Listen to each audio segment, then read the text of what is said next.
All right. Happy Tuesday, everyone. I am back with a special episode of Learning Tech Talks, and we are really going to be exploring the landscape of learning tech in this one. I'm looking forward to it, but we're going to be cutting through the fluff, simplifying what may feel like complicated topics for the benefit of you as we dive into this. So I am joined by, and I'm going to say it in my Midwestern kid style, Mikael Wornoo, but you're going to now tell me how to actually say it if I lived in Belgium.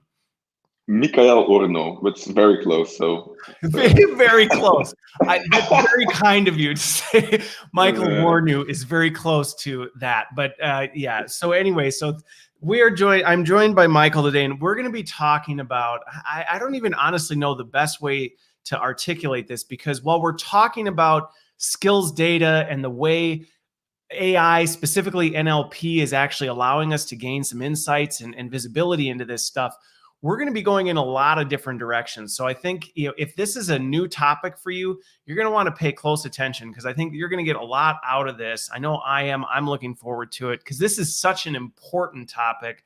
And even if you're feeling like, but what does this have to do with L&D?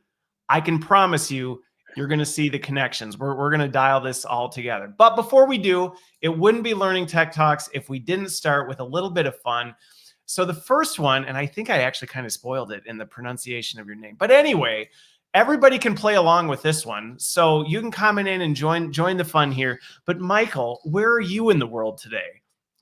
At the moment, I'm in Ghent, Belgium. Belgium. A very small country in Europe. All right. Yep. I'm familiar. Haven't been there, but am familiar. And honestly, I said good morning to you when you joined, and then I went, nope, wrong. The time zone thing's always throwing me off. So I'm here in Milwaukee, where it is heating up. It is going to be a balmy 40 degrees Fahrenheit today. The snow is rapidly melting, and I cannot wait to be able to send the kids outside. Spring is in the air. I can feel it. All right. Now, before we get into it, one last icebreaker question. I'm actually really looking forward to the answer to this. And again, if you're watching, play along. It'll be fun. I'm interested to see your responses. But Mikael, what is one appliance you could not live without? And I'm looking forward to seeing where you went with this. I'm pretty sure my teammates are going to hate me for this, but I'm going to say an air fryer. I recently bought one, and I'm definitely a converted one at the moment. I can't live without my air fryer. I was not an air fryer. Yes, definitely. A month now, and honestly, best thing I bought in a few months. So. Oh, so do you make like anything you can in this thing? Yes, that's the pitch, but you have to be careful not to make this a podcast about air fryers, because I will do so if you let me. If it's the thing you can't live without, we're going to end up spending an hour talking about all your new air fryer recipes. Okay. All right. No, I can see that. Mike said his coffee machine. All right. We got a French press. So mine is going to be a little bit different.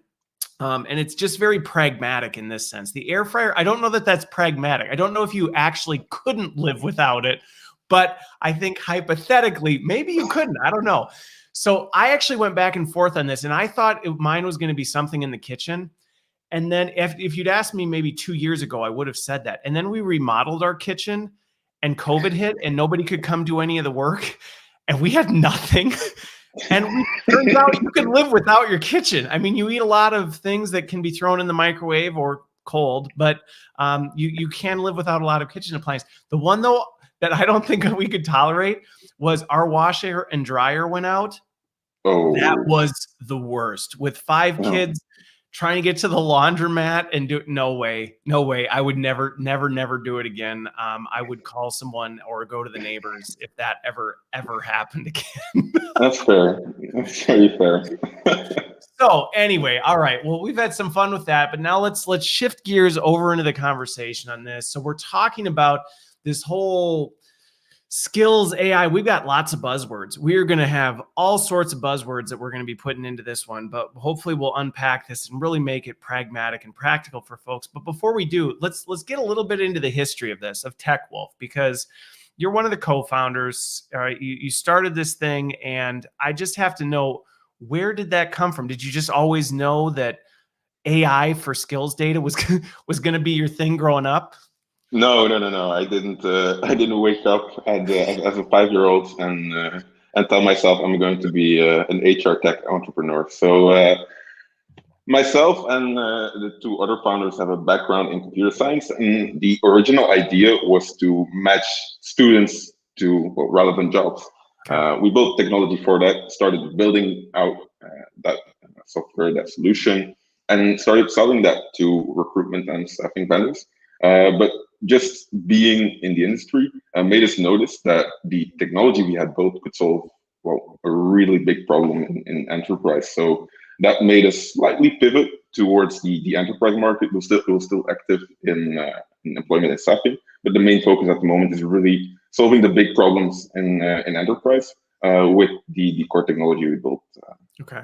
So let me get this. So in the initial, who was your target audience? Because so you were helping students work toward, or originally the plan was, hey, we can help students. Originally that was the plan. And so were you working directly with students and companies? How did that work? No, so we very, very, very quickly pivoted from that idea to, so hey, very quickly you're like, easier. Hey, we got this idea, and you went, you know what? We've got something way more valuable we could be doing with this, way bigger, and pivoted. No, so we started building the technology to match students to jobs. Okay. And then we realized, why are we only matching students? And then we just started selling the technology because we didn't necessarily want to be a staffing agency. We wanted to be a technology company. So focus on technology, but we noticed very quickly that we're solving a big problem, the mapping of skills and being able to understand someone's skill set. That was a universal problem, and definitely not a problem restricted to employment and staffing. So. Okay, got it. Well, and I think so. I'm actually curious, what was that aha moment in that sense? Because I think sometimes when people think about mapping jobs mapping people to jobs, they aren't necessarily thinking quite as deeply about the actual skills underneath it. It might be keywords associated with job descriptions or things like that. But what was it that you went, whoa, we can be doing way more with this? Conversations we had with people in the enterprise. We were showing our technology then focused on matching. And it said, wait a minute, did you just say that you could map skills? So you're sitting here pitching this thing and you're going, hey, we got this idea, and they're going, would this be able to do that as well? And suddenly the wheels started turning, and you went, here's the big elephant in the room that all these enterprise leaders are struggling with. And actually, yes, this is actually a perfectly transferable opportunity for this.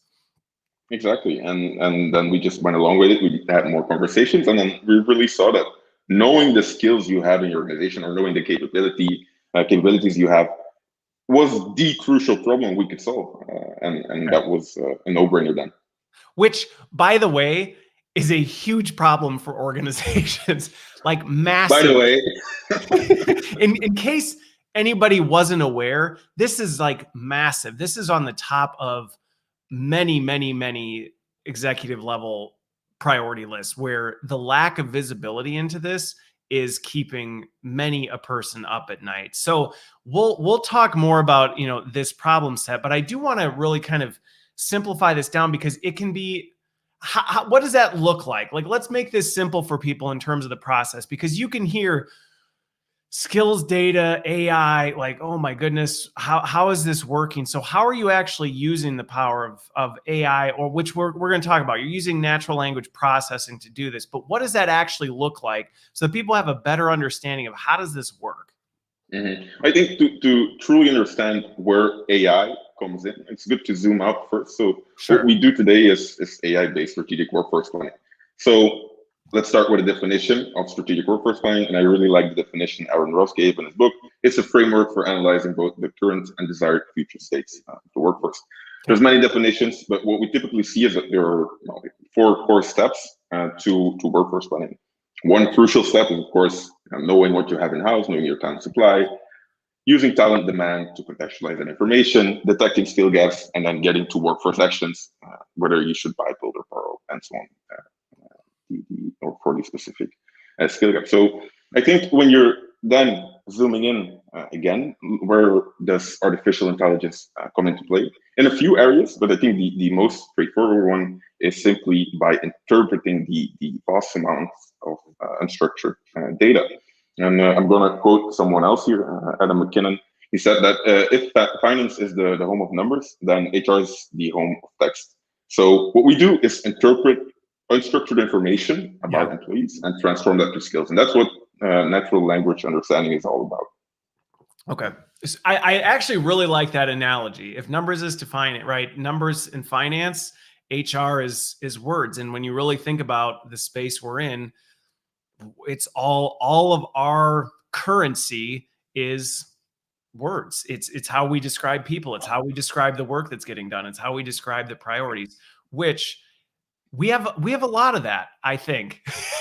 But I'm curious, as you're thinking about this now, I think sometimes, and this is kind of the next step in the conversation, is when you think about that, sometimes I think it's easy to think about, well, when we talk about this text data, this language data, whatever we have, we're limited to maybe our HR systems or our LMS or something like that. But that's not necessarily it. And again, that tells one point of view. But from my perspective, when you're trying to assess, hey, what's really going on in the org or what makes up Christopher or Michael, that's not the whole picture. So how are you then, capturing some of these other data points to create that holistic thumbprint of the organizational skills? Mm-hmm. Well, there's a number of data sources, and it's really an incremental story. So what we typically see is that we use the information in the HRIS to get a really solid baseline. And then you look at specific business units to see what the other data sources are, or the other functional departments, what the other data sources are that could be used to enrich that data. So for example, within IT, that could be something like Confluence or other knowledge bases, which gives you insight in the articles people share, the articles people write, the knowledge that they're actively using. So that then enables you to refine the image of the skill set you have of individuals today. So it's really dependent upon the functional department that you're in.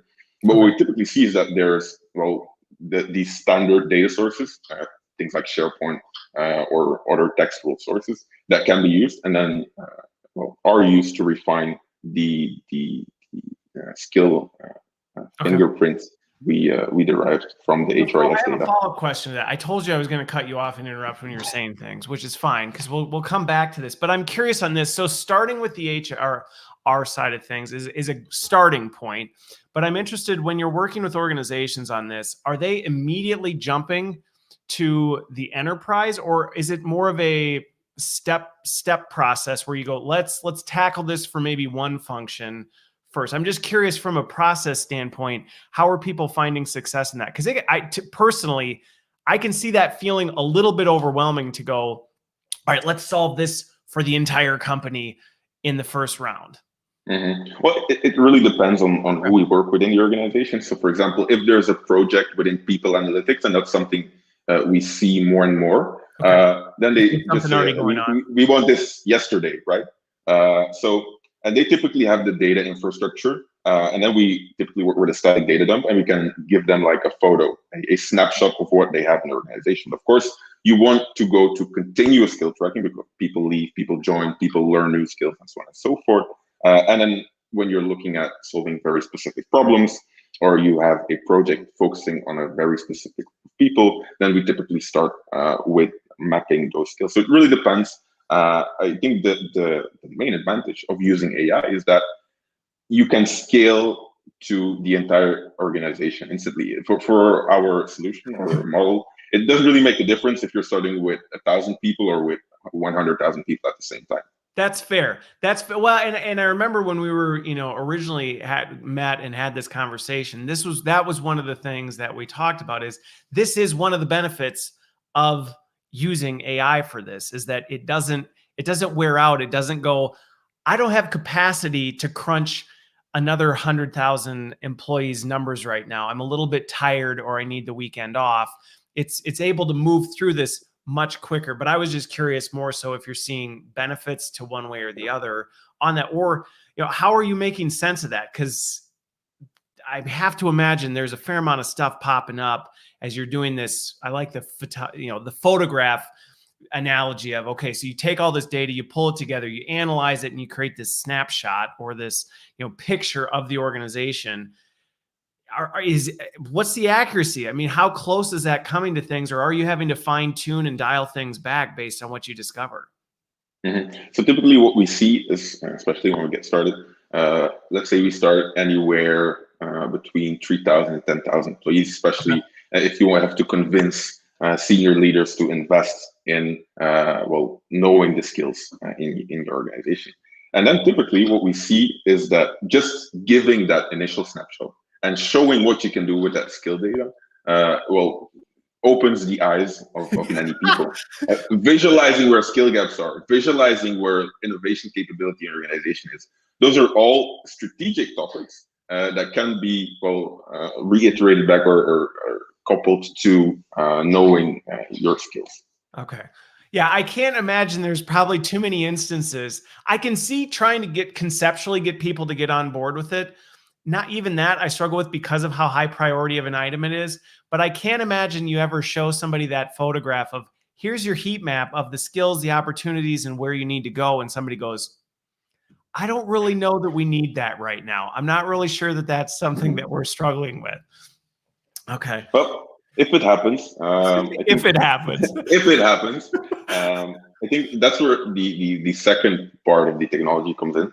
Is you ideally want to use the skill profile to run simulations. And essentially a simulation would be matching one employee or hundreds of employees to, let's say, thousands of jobs.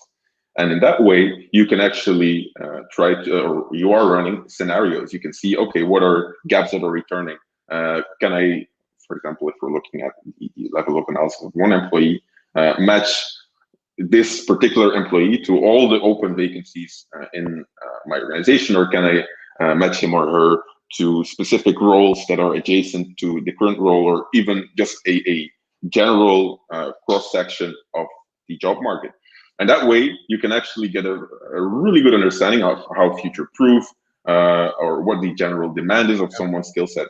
So it's actually combining that skill data with like a talent matching engine and running simulations that can actually get you to that strategic insight. Okay. So, and that's what I was gathering from what you're saying, but yeah, that makes sense. So the initial piece is you're pulling this disparate data together. You're kind of creating your one-time analysis to create this blueprint of, hey, here's what the skill data is looking like. Here's what we're seeing, things like that. And then you're taking that to further validate, hey, how could we actually run this through running? Now, what are you doing that way?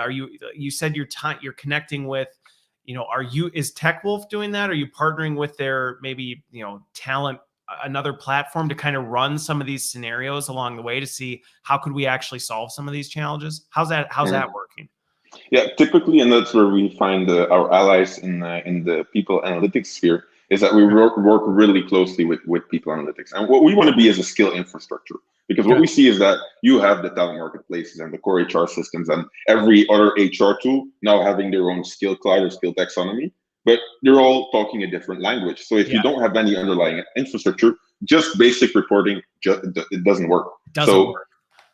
Exactly. Can I just stop you there and say that is such an important, point that it was why in 2020, when I was talking about this as an opportunity, this is one of those forest through the trees moments that I think is really important for people to see, is that yes, these systems have a lot of these capabilities. The challenge is that they're speaking a different language and they aren't tying back together. And so now what I'm seeing as a trend is we're seeing just pockets of all this stuff popping up all over the place, but because there's no infrastructure underneath or universal framework, it's not having the potential that I think it could, because now all this data is locked in silos and it's not actually it's one thing's telling us this story, something else is telling us this story. And if there's just no human capacity to go around and listen to all the stories to try and figure it out. Exactly. That's again where natural language processing is such an amazing tool, or such an amazing advancement in technology, is you can not only link all of different taxonomies to one another, you can actually move towards a data-driven skill framework. So essentially, why does every job architecture or skill framework project either take 2 years or fail? It's because as soon as, yeah, I'm being really blunt here, but what are you talking about? These things are wild successes. You have to start over once you're finished. And it just doesn't scale. So what we're doing with some of our customers is actually saying, okay, use labor market data to get an idea of what is changing in your market, what the upcoming skills are. And ideally, that's something you want to let happen by an algorithm, because nobody wants to do manual research on new skills that are popping up. That's not part of your job, maybe in a strategy function. So let, again, AI do the heavy lifting, interpret, labor market data, reports, other papers, see what is happening, see what technology is emerging, and let them do suggestions, or let those algorithms do suggestions on what skills should be included in your taxonomy or in your framework.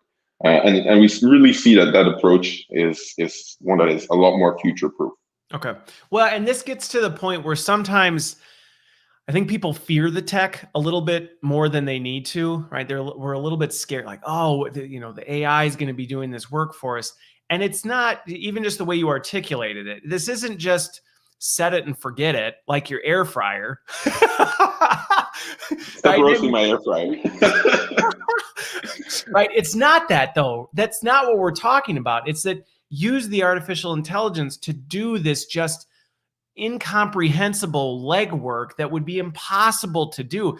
Don't just let it make all the decisions and figure this stuff out. Use it to then feed you with the insights and these different trends, so you can actually use your critical thinking skills to say, okay, based on this warehouse of data that I never would have had the chance to actually analyze, here's the stuff that then bubbled to the surface in terms of trends, patterns, things like that, that I can now analyze and say, okay, based on our core strategy, based on these different things, based on what we're trying to do, what are the ones that are most impactful? And then now I can make, like you said, data-based decisions on those insights, which to me is a better use of our time than Google searching, or scouring access databases of job market data.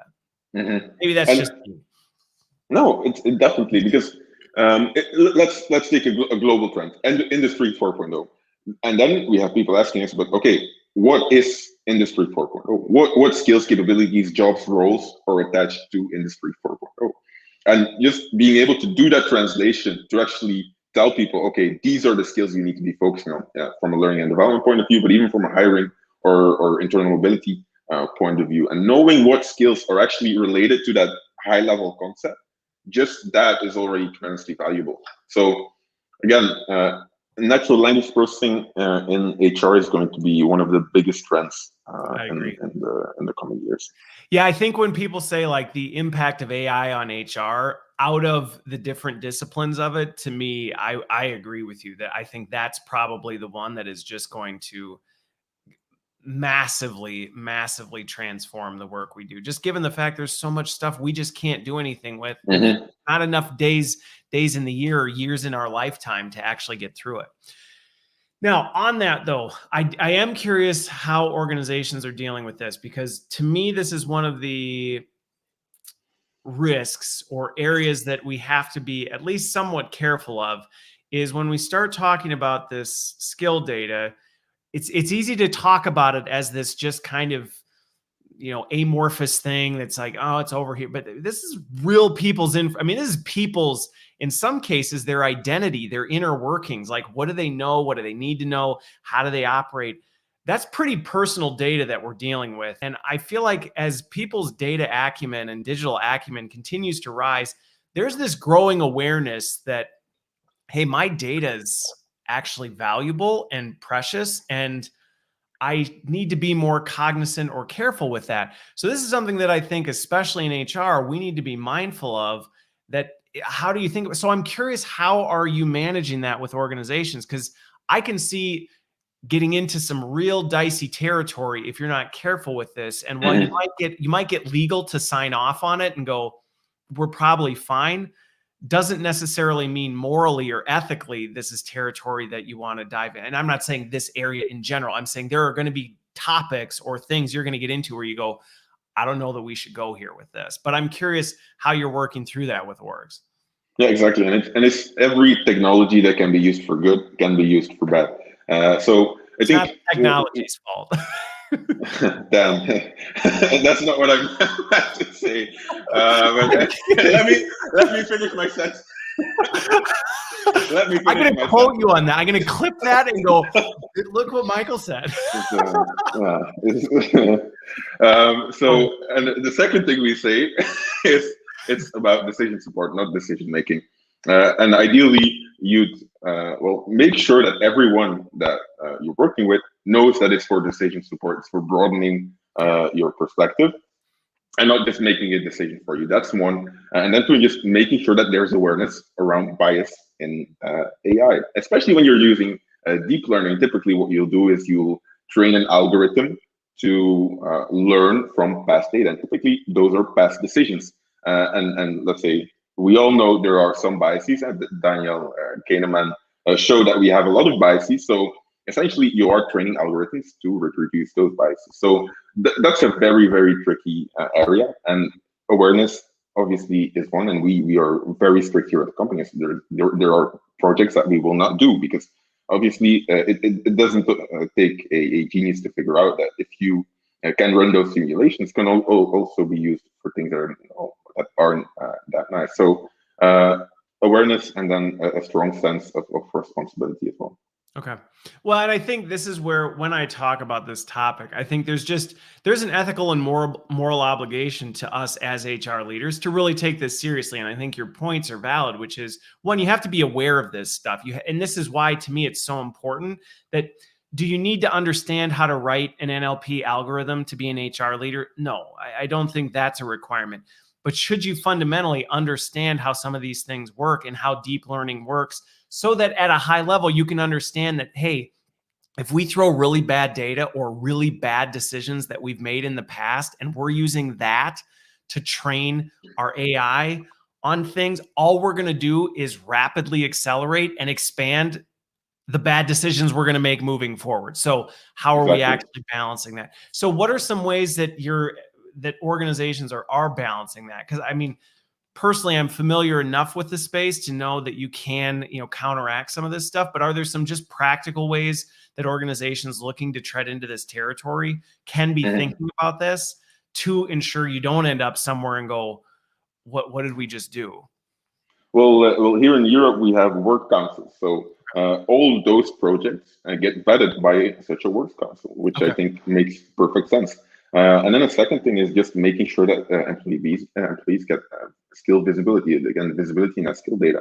Ideally, when you're predicting skills, you push that, and that's what we do. We push that to the systems that the employees use, and then they can give feedback on that, and the algorithm gets better as we go. So making sure that the employees know it's happening, making sure that they have visibility in the skills that are being predicted, and then I think the Works Council, just in general, as a general way of making sure that the things you do make sense and are actually used for good, or the three things we see at the moment. Okay. So I actually want to dial that one back because I'm curious about this one, in this space with the end user in mind. What is their role in terms of validating, or how are they playing in this? Because again, I think this is one of those things where it can be easy to get so caught up in, hey, let's just do this. This is exciting. It's great. We're going to jump down this path, and wow, look at all these great insights we have. And then you find out down the road, oops, we never validated this with the actual people we were trying to do this. So what role does that end user play in the process? Well, it plays a very, very important role. So what we see is that depending on the data, we can get quite high accuracy. So for some preliminary analyses, we can pause the employee validation for a while. But as soon as it gets really used, as soon as you're using it for recommendation, as soon as you're using it for personalization, let's say, it only makes sense that you ask for feedback. So typically, when you make that photo, it wouldn't make sense to ask all these employees for Oh feedback. yeah. But when we're doing the implementation, typically, maybe a little bit of context first. So we're a backend layer, that skill infrastructure. So we don't have a front end at Techwolf. So we use the employee systems. That could be something like success factors, could be an employee experience layer, doesn't really matter, to push the skill information we predict to those systems so the employees can give feedback there. Because essentially all those systems need skill data to work properly. And all these systems have functionality for a talent profile, it just doesn't get completed. So notifying employees that skill data is present, that skill data is used for personalization, we see even triggers people to complete the information because they don't have to start from a blank sheet. Okay. So instead of asking, and again, I think this is, and then that's now then feeding back into deep learning to say, okay, hey, here's what we thought. This was the feedback we now got. Now that's better informing our decisions along the way. Exactly. Over time, we're making smarter decisions. So that makes sense because, yeah, I can imagine if you're just showing the general population, the general category of skills, it's gonna be too much. They're not gonna know what to react to. And I think a lot of times people do a better job reacting to things of, hey, we analyzed your data. These were the opportunities that came up. These were the skills we identified. These are some of the opportunities we saw for you. Is this accurate, right? Do you agree in general with this? So they have the opportunity to go, no, or that's not anywhere close. I am curious though, because this is the thing I'm a little bit interested in on is I feel like sometimes we don't always like what AI shows us because it actually shows us the stuff that we wouldn't necessarily see in ourselves because we're not even quite as self-aware of our own patterns of behavior. Or, I mean, you can even just look at data in terms of people's personal assessments of what they're good at versus what they're not. Sometimes isn't always accurate. So I am curious how you balance that too, because it'd be easy to go, no way, that's not me. I'm great at everything. And it's like, well, not according to the data, you're not. Mm-hmm. Well, ideally, and of course that's a wishful thinking scenario, you get full 360 feedback on your skill profile. What we typically see is that there's like a manager or a peer also looking at it. Does this make sense? Especially if you're looking at self-assessment or feedback of a particular individual on a sort of skill set. Then ideally you want to have a second pair of eyes to actually know, especially again, if it's going to be used for decision making, if it's going to be used to assign you to certain projects. You want that information to be validated. If you want to do high level analyses, yeah, you can just look and use the data, and that's I think where AI comes in again. You statistically know that the data you infer, especially on large populations, is going to be accurate enough to, like, let's say, pinpoint high level gaps in your organization. So it really boils down to, and I think this is one of the things, it's what decisions are you using this data to make? Exactly. Right? That's the big question I think that you would want to be asking as a leader is how granular are we looking to go with this? And that's going to define how far down the chain in validation do we want to go? Is this going to actually impact an individual user's development or career trajectory, or are we using this more at a macro level to say, hey, what are some big areas of opportunity in our organization that we want to focus on? Now, depending on the answer to that question, you're going to spend different amounts of time validating data, validating different scenarios, things like that. Okay. Mm-hmm. So two questions did come in that I'm going to bring up. The first one is from Colin. Colin, you're showing up as LinkedIn user, so I'm not sure why. But anyway, so he's talking about the quality of the output coming from NLP. So he's been involved in the space for a while. And even I've seen this. NLP has come a long way, but you're the expert in this space. So I'm actually really curious because several years ago, 5 years ago, even, there was a lot of noise, and I think there were some bad things that happened or some poor decisions made that did give it a little bit of a reputation. So how have you seen the maturity of this progress over the last few years? Yeah, good question. So NLP, and I think that's where the confusion might stem from, has been around since, let's say, the 2000s. People have been processing natural language. But let's say 2, 3, 4 years ago, it became more natural language understanding, where you actually try to interpret text. And if you look at the advancements that have been made, well, anywhere in natural language processing, it's been amazing. You have things like GPT-3 and other models released by Google that can give you a high-level overview of how good these algorithms have become. And of course, here or in Ghent, we have Jeroen. Jeroen went to Cambridge, studied natural language processing there, and Cambridge is the university for natural language processing. So you get the best professors and the best talent pool to teach Jeroen natural language processing, and then we can apply that in skill data. So it's making sure that you have that state-of-the-art, or those state-of-the-art advancement, and applying that to skill data that can actually make a big difference. But I definitely recommend to look at things like GPT-3 just to get a feel for how good algorithms in natural language processing have I like become. the distinguishment you made, though, in that in the early days, it really was more of natural language processing, where it can analyze it very quickly, but it doesn't necessarily understand what it was analyzing. It was identifying keywords or looking for trends or things like that, but it was very robotic in the maturity of it. And I think that's where at that time, yeah, it was a little riskier to be, how you were leveraging it, because it wasn't necessarily understanding what it was processing. It was just looking for things like that. And I think now your point, which is a good one, is we're moving more towards, did we just create a new category of AI right here on the show? Natural language understanding, NLU. It already exists. I'm not gonna claim that name. No, but you make a very fair point, though. If you look at just keyword extraction, that essentially was what it was a few years ago. And right now you can actually look at sentences, and skills don't even have to be mentioned literally. You can just infer them from the sentence. And then you have like another layer on top where you actually model the relationships of words. So for example, today an algorithm can know that digital marketing and search engine advertising are related, and that Java and Python are programming languages. Those are things that algorithms can learn by themselves by just learning and interpreting data. And that's really where I think the biggest strides have been made. They actually know and understand meaning of skills and capabilities and competencies now.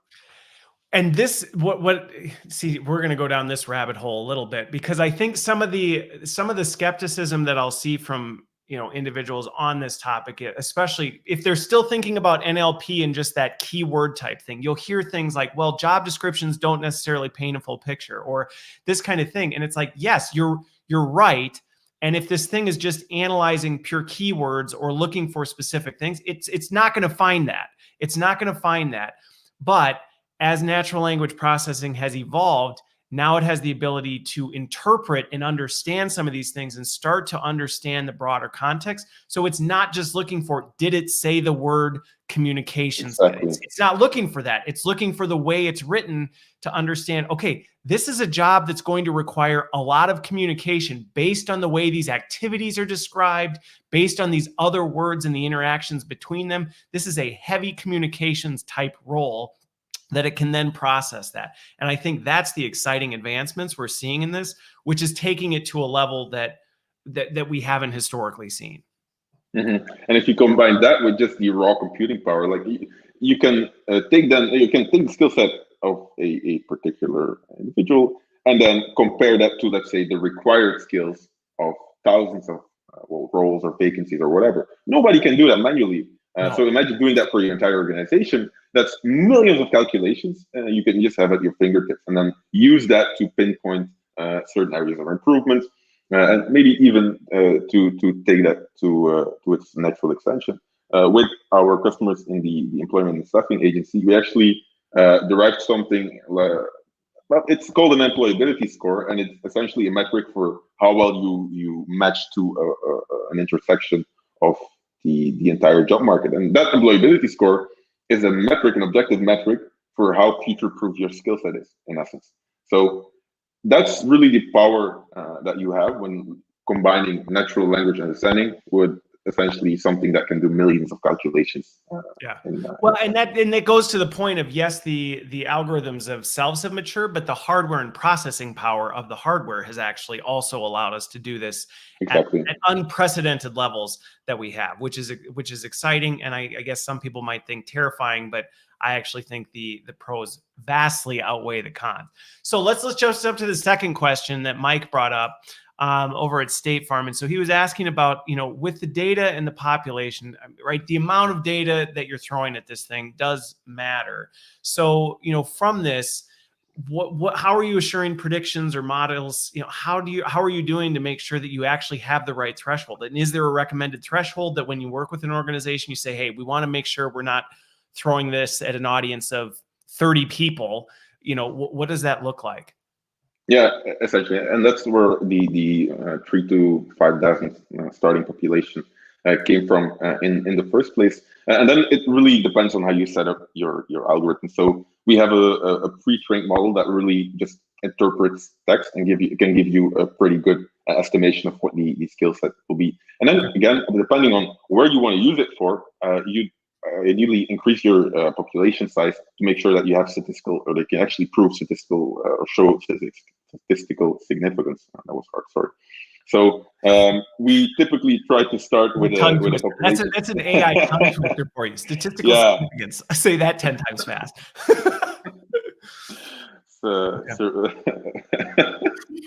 Anyways. So that's why we typically start with a population size that is big enough, but it is a consideration that is really important. But using a strongly or a strong pre-trained model with a population size that's big enough yields the best results. Okay. And we've got another question that came in, but before we do, I think what you just said, and this goes back to anybody watching or listening who's thinking about this, because one of the questions I'm always curious about is one of the things that you should think about if you're looking at treading into this territory or you're looking at doing this. And one theme that just keeps coming back is, while you probably don't have to have it all figured out, to be thinking about how do we actually want to use this information. Like, that is probably one of the biggest questions, and not that you might have new ideas or go, hey, we thought of something else, but one of the biggest ones is, how deep do we want to go down the rabbit hole? Because that is going to define a lot of the things we talked about. What is the audience size? What kind of data sources do we, like, how far do we want to go with this is going to largely depend on, well, what are you really hoping your end game with this data is? Mm-hmm. Okay. Well, I think I'm going to give a really concrete example here. So what we heard from other people we were talking to was, we want to use natural language processing and natural language understanding to read personal development plans, to have a bottom-up approach to actually spending our learning and development resources wisely. So I'm sure I don't have to tell you, but there are some statistics saying that a few percentages of learning and development spending single digits. aren't spent that well. So using that to actually see from, like, or get an idea bottom up or of where you have to spend your resource is, I think, one of the best use cases. Looking at where the gaps, high level gaps in your organization are, and then using that to funnel resources, funnel attention, funnel your priorities is, I think, one of the best use cases we've seen, because essentially everybody knows that there's skill gaps, but nobody knows where they are. So making sure that your skill gaps are visible, even on a function or group or business unit or team level, is, I think, one of the crucial use cases we'll see in the future. Then to actually, to tie to business impact, make sure that you spend your learning and development resources in the right way. Well, and that's the exact connection that, that's drawn between this. If somebody was watching this going, what does AI and skill data have to do with learning and development?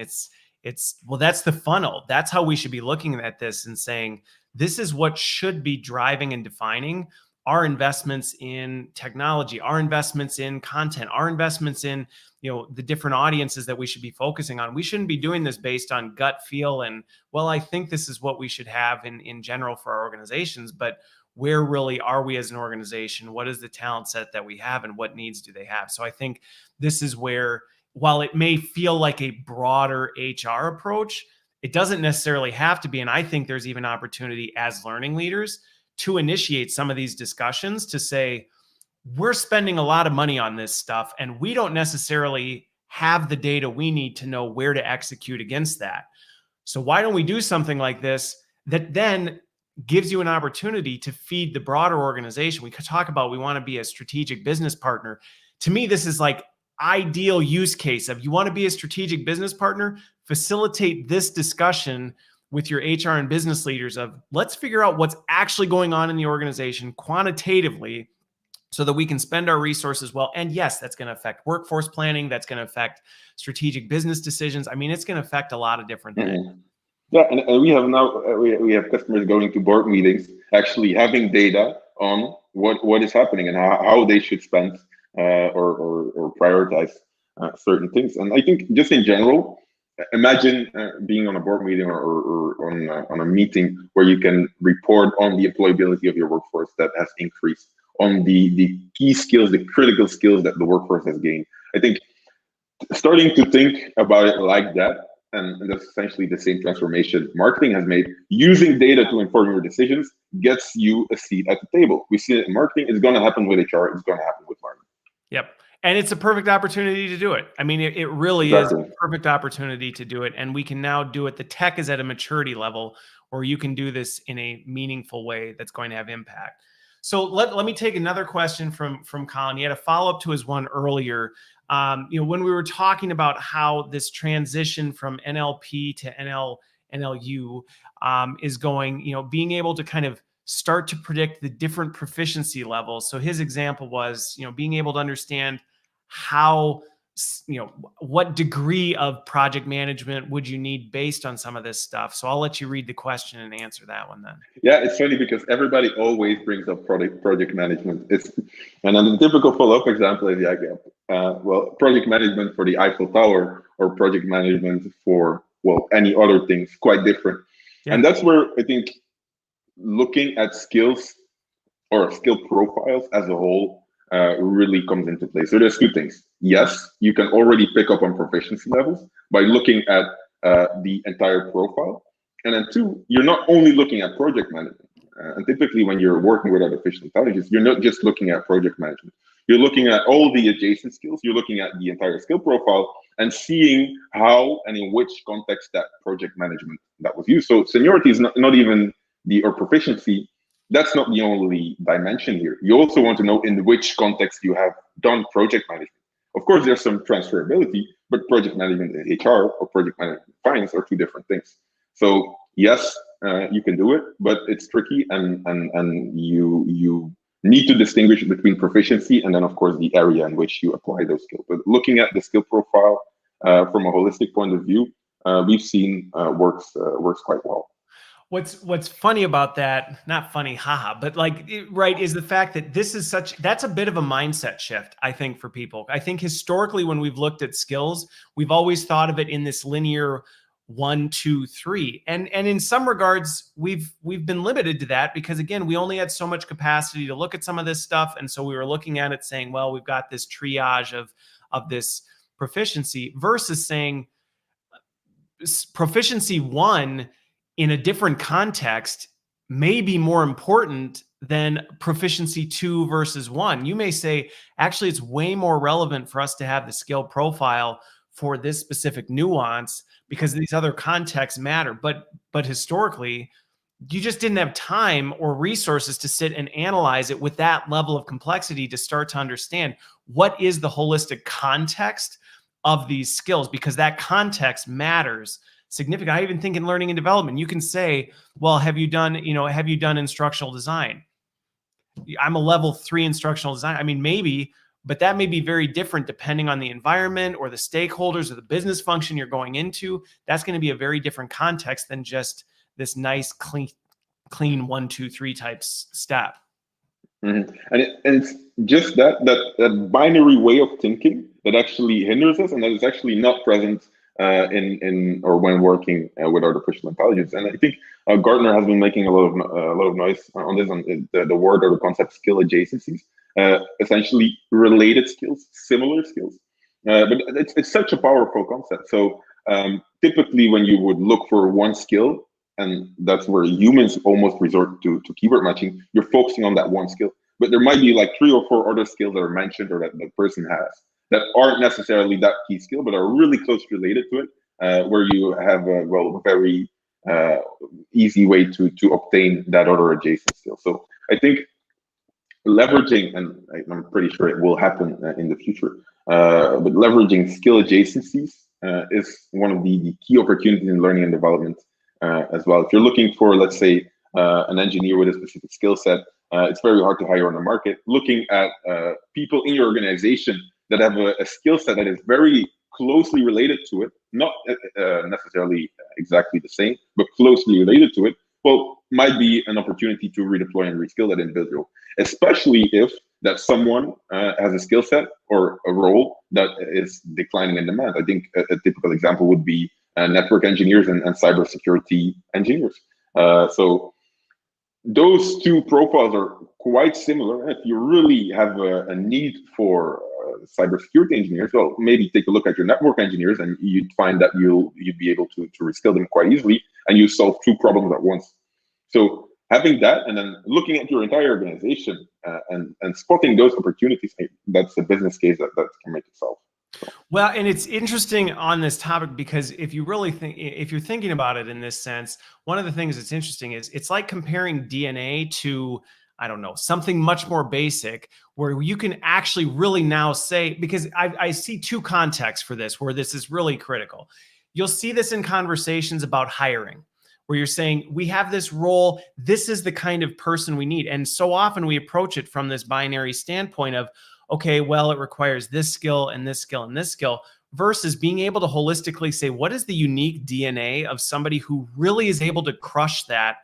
And we might now be able to find that in somebody who's not even in a similar role, because we can now match the skill DNA profile and say, actually, it's this combination of things in this mixed fashion that actually makes someone successful versus just kind of these traditional categories we've had in the past. And I think the other one specifically for learning and development is we talk about personalization all the time. We really need to personalize. We need to personalize context. We need to personalize development. Well, you can't personalize anything if you don't actually truly understand the audience you're intending to serve. So personalizing is not simply delivering something to somebody the same way, but just in a different place or through a different medium. I mean, that's a very poor definition of personalization. Personalization would be really understanding what are the unique contexts and needs that this person has, and how do we deliver it, which that bar used to be so high. I see why, as an industry, we didn't even shoot for it. But I think now this kind of is actually taking us to a place where we can do it. I mean, it's realistic now. Yeah, definitely. And I think we're really moving from segmentation and putting people in buckets to personalization. And the key to doing that is knowing the skills. And like B2C companies have known this. If you look at things like engagement, how do you increase engagement? Well, ask Netflix, you do personalization. So knowing that crucial data point to do personalization is of course paramount to making that successful. See, you've got all sorts of these now for me, right? You're all this contextual language is extremely helpful, right? Segmentation versus personalization, and I think that is where we need to move, and we just haven't. I think we're moving into segmentation as an industry. This is newer territory for us, but really we want to move towards personalization, and this is a key towards that. So one of the other things, I told you we were going to run out of time, and I'm not even like half done with where I want to go with this, but so this is, I'm sure anybody who would be watching this, who's even toyed with this space or dealing with some of these challenges would go, this is valuable. Where do I start though? Because that I think is one of the things where I see people in many cases struggle with this.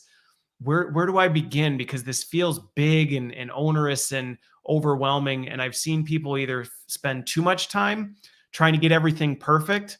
It's like when you have guests over, you're like, we're going to get the house perfect before the cleaning person comes. You're like, what? Right? That you have that context. Then on the other end, it's just like, well, let's just go and do it without really putting any thought into it. What does that balancing act look like? And where's the best place for people to sit? I will have to refer to one of our customers here. That was an inbound lead, and they had a really nice plan of attack. And they wanted, of course, it's something that has been said before, but the right people at the right place at the right time. They're in telco. That industry is going through a huge shift, and they know that people are going to be paramount for that transformation. They had a plan, and they had a very clear idea of how skills fit in that plan. And then they came to us and said, okay, we don't want to wait on people to complete their talent profiles. They're not doing it. We've tried it. We've done all sorts of stuff. So we're going to do a first estimation, and then we're going to ask feedback. But having a clear plan of attack, having a clear business problem to attack, where skills data might be useful, and of course that link between skills data and a business plan might not always be obvious. But I think this goes for any technological investment. Having a plan and looking where skills fit in is the first step. But then, and that's where maybe more of a personal conviction, just jumping and seeing what the technology actually can do, because it can be mind blowing at some time, because if you've never seen it before, if you're not really used to seeing AI technology work, it's very hard to conceptualize that you could have an algorithm interpret text and transform that to skills, let's say. So that holds for people within HR, but it also holds for other business leaders. So just having sure that you have the business problem and just jumping is, in my opinion, the best approach, because then you can just see the results and you can actually move towards solving that business problem. So there needs to be some degree, and we said this earlier, was that there needs to be some degree of, all right, I have an idea of what we'd potentially like to do with this, where this might actually help. So there's a bit of a business case to build towards that. I think the other one we talked about was at least having some degree of understanding how far down the rabbit hole do you want to go, because exactly. that's going to help shape, okay, well, what kind of things, what size population, how are we actually going to target this thing? But then at that, this doesn't need to be something that you have your whole house in order to start actually looking at this. I mean, I just in my head am picturing the conversations of, well, we'll wait till we finish, like you said, we'll wait until we have everybody's talent profile filled out so that we have that. Well, that's not going to happen in the history of the world. So then you're going to end up never doing this kind of thing. And I think those can be the kinds of things where you can say, well, we don't need to have all that, because again, the goal of this is not to just say, here, just run this algorithm at it, and then whatever it says, we're just going to do. No, there's still this element of critical thinking and analysis around what comes out of that. But again, don't wait for perfection to impede on your progress. Mm-hmm. And then typically, and that's maybe something for the audience to think about, we see that the business problems are highly verticalized. So for example, in banking, you would have additional regulation on anti-money laundering. You'd need people in the know your customer KYC department. So a very interesting question would then be, okay, who in my current organization could be redeployed to a KYC analyst? Again, you're solving two problems at once. You're looking at the skills needed for such a role. You're looking at the skills in your organization, and then you can start thinking strategically about your risk department and how you can actually staff your risk department with people that might be in your organization already. So definitely talk to peers in your industry. I'd say talk to other vendors, even to see what problems they're solving with skills. A lot of people are working in this skill space, and essentially we're all trying to solve the same problem. But I do see that the problems are typically related to the vertical. Okay, I've got one more. We'll see if we can squeak it in, because again, I want to just keep going here. But let me ask you this, because this is actually a personal one for me, is, the potential to even really laser focus in on this. If an organization said, we have this critical role in the business and we need to figure out what is the profile of the right person who is extremely successful in this. Is this something you can then harness and focus on that and say, we want to go that far down the vertical into this to really deep dive into figuring out that piece of it? Yeah, typically you see that in an organization there are a few critical roles. So, and that's again, I'll try to make a short answer. You can look at labor market data. You can look at what the skills required for that critical role are, and then you can compare that to what you have in your organization. So, the power to think about multiple questions and the power to really think strategically about all those maybe at first like seemingly unrelated use cases. From a strategic point of view, that's what, in my opinion, strategic workforce planning is all about. All right. Well, we're out of time. I knew we were going to get there. I knew we were going to get there. We'll have to have a follow-up discussion or something like this. But this was fantastic. I really appreciate you making the time for this. I think this was an important conversation and really a valuable one for people to be thinking about, because this is there is no better time to be focusing on this kind of stuff, whether you're in L&D, whether you're in, talent management, wherever you are, to be thinking about what are we doing with our workforce and how are we truly understanding all this complexity and putting it to use. So I appreciate you joining me. Hopefully everybody got something out of it. I have no doubt they did, but thank you for the time, and we will definitely talk again. And thanks everybody. We will be back here later this week. Bye-bye.